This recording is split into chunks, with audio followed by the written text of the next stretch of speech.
Tidak mau kereta api cepat ini memakai APBN dan tanpa jaminan pemerintah. Masalah KCIC yang seperti yang disampaikan tadi memang ini bom waktu. Udah punya manajemen sendiri, udah punya dividen sendiri yang rata-rata setahun bisa 80 triliun atau lebih. Harusnya mereka manage dari situ, jangan ke kita lagi. Karena kan kalau enggak ya semuanya ke kita lagi, termasuk dividennya. Jadi ini kan mau dipisahin swasta sama government. Ya jangan kalau enak swasta, kalau nggak enak government. Saya pikir begitu ya Pak. Pak, jangan terlalu berpihak pada rakyat lah Pak. Ya, kasihan juga tuh yang utang kemarin. Nah gini Pak solusinya Pak, kumpulin aja itu termul suruh patungan tuh Pak untuk bayarin utang WUS. Termul tuh termul yang mau bayarin katanya mereka mau. Waktu jadi presiden nyusahin rakyat, waktu jadi rakyat nyusahin presiden. Tanggung jawab lo. Jangan seenaknya abis bikin masalah terus tinggal gitu aja. Capek lo.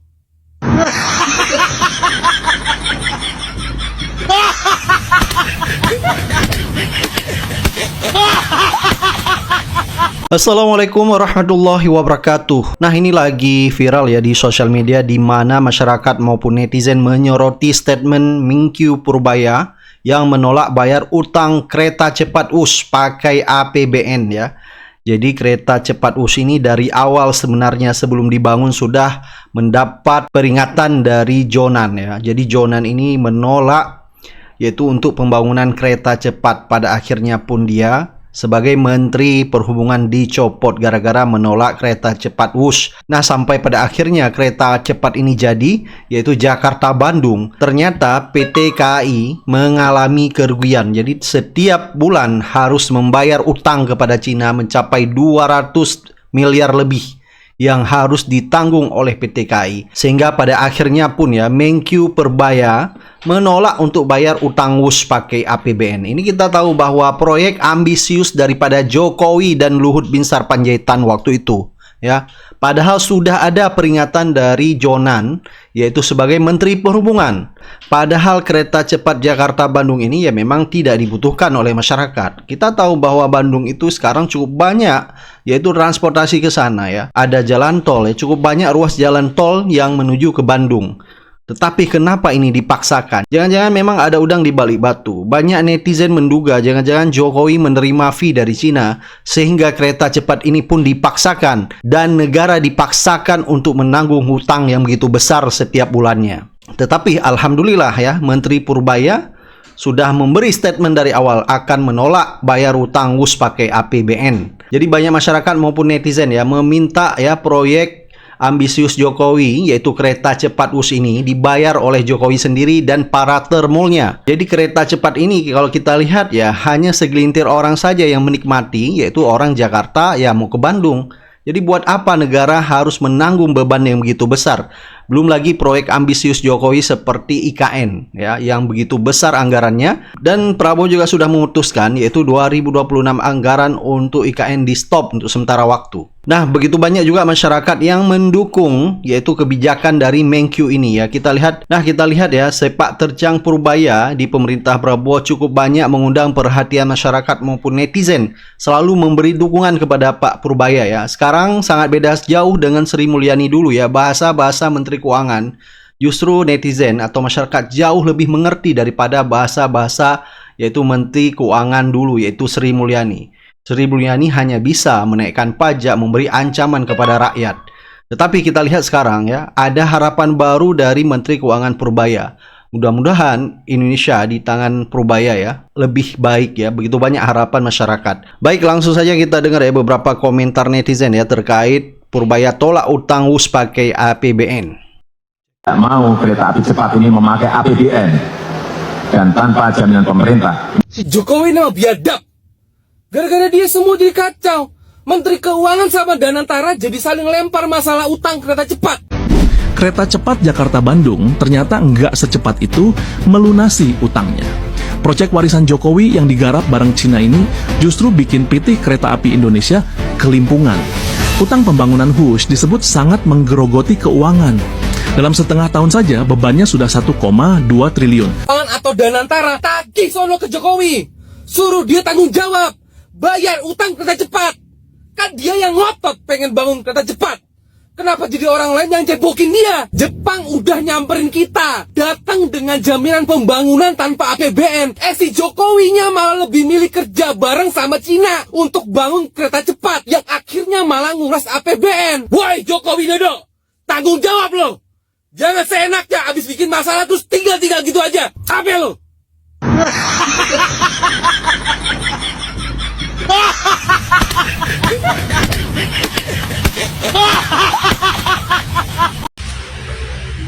Teman-teman, begini ya, saya supaya kita jangan sampai salah menyikapi ya apa yang disampaikan Pak Purbaya tentang beban hutang KCIC atau kereta cepat, yang itu tidak lagi akan dibebankan dalam APBN.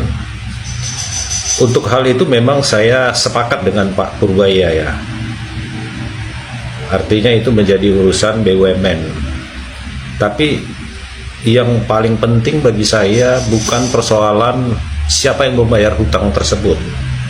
Apakah itu ditanggung di APBN, apakah itu ditanggung oleh Danantara. Itu dulu ya. Mau APBN dan Danantara itu adalah milik negara, milik kita bersama, milik rakyat Indonesia. Saya kepingin negara ini, pemerintahan hari ini, kalau bicara proyek prestisius tentang KCIC, yang sebenarnya itu sudah lama menjadi kontroversi ya, yang awalnya dulu diserahkan kepada Jepang dan beralih kepada Cina, yang kemudian biaya untuk membangun KCIC atau kereta wos itu ada perubahan biaya yang sangat signifikan, sehingga apa? Sehingga negara itu adalah, BUMN adalah negara menanggung hutang yang luar biasa. Artinya saya kepingin kasus ini sama seperti di Malaysia, mengusut tuntas kenapa hal ini bisa terjadi. Pembangunan kereta cepat akhirnya negara mengandung beban yang berat. Bukan persoalan pemerintah ya. Negara itu adalah pemerintah, rakyat, dan BUMN.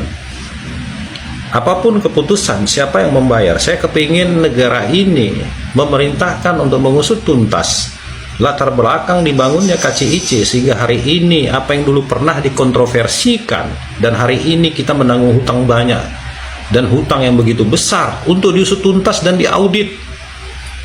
Sehingga saya kalau itu diminta oleh pemerintah hari ini atau Pak Prabowo, saya akan glorifikasi Pak Prabowo luar biasa. Tapi kalau hanya sekedar memindahkan persoalan yang tidak lagi ditanggung ke APBN dan itu ditanggung oleh Danantara, artinya apa? Apakah Danantara dibentuk selama ini hanya untuk membayar hutang? Saya nggak setuju, sangat nggak setuju. Saya kepingin negara untuk memberikan statement, dituntaskan dan diaudit betul kenapa biaya pembangunan kereta cepat segitu mahal, sehingga membongkar akar masalah, dan itu penuh dengan kontroversi ketika itu dibangun di zaman presiden sebelumnya yaitu Joko Widodo. Itu saya memberikan apresiasi. Dan bagi saya begini ya, jangan dulu kita terlalu bergembira. Sebenarnya jangan salah kita berpikir, BUMN adalah milik negara, milik rakyat Indonesia. Saya tidak mau menjadi jurisprudensi seakan-akan ketika APBN tidak menanggung beban hutang di kereta cepat lalu dilimpahkan kepada Danantara, kita menganggap itu sesuatu prestasi. Itu bukan prestasi. Prestasi ketika pemerintah berani mengatakan periksa sampai tuntas kenapa kereta cepat dibangun begitu mahal dan sehingga negara mengalami kerugian. Artinya ada kajian atau feasibility study-nya ada yang tidak benar. Itu saya baru mengacungi jempol. Terima kasih. Assalamualaikum warahmatullahi wabarakatuh. Guys, lagi-lagi Pak Purbaya lagi. Pak, jangan terlalu berpihak kepada rakyat, Pak. Ini ada gebrakan baru lagi, Pak Purbaya katanya tidak mau bayarin utang bus. Mbak Danantara kan mereka udah punya manajemen sendiri, udah punya dividen sendiri yang rata-rata setahun bisa 80 triliun atau lebih. Harusnya mereka manage dari situ, jangan ke kita lagi. Kereta wus cepat yang katanya merugi. Terus kata beliau, kalau untung diam-diam aja, kalau rugi minta dibayarin dari uang APBN. Gitu kan, itu sudah berbentuk perusahaan. sudah ada keuntungan, kenapa minta dibayarin sama pemerintah pusat? Itu kata Pak Purboyo. Pak, jangan terlalu berpihak pada rakyat lah Pak, ya. Kasihan juga tuh yang utang kemarin. Nah gini Pak solusinya Pak, kumpulin aja itu termul suruh patungan tuh Pak untuk bayarin utang WUS. Termul tuh termul yang mau bayarin katanya mereka mau. Anjay, kelas king. Bang Purba tolak bayar utang kereta cepat 116 triliun lewat APBN. Nah ini bener, suruh aja tuh yang bikin proyeknya bayar.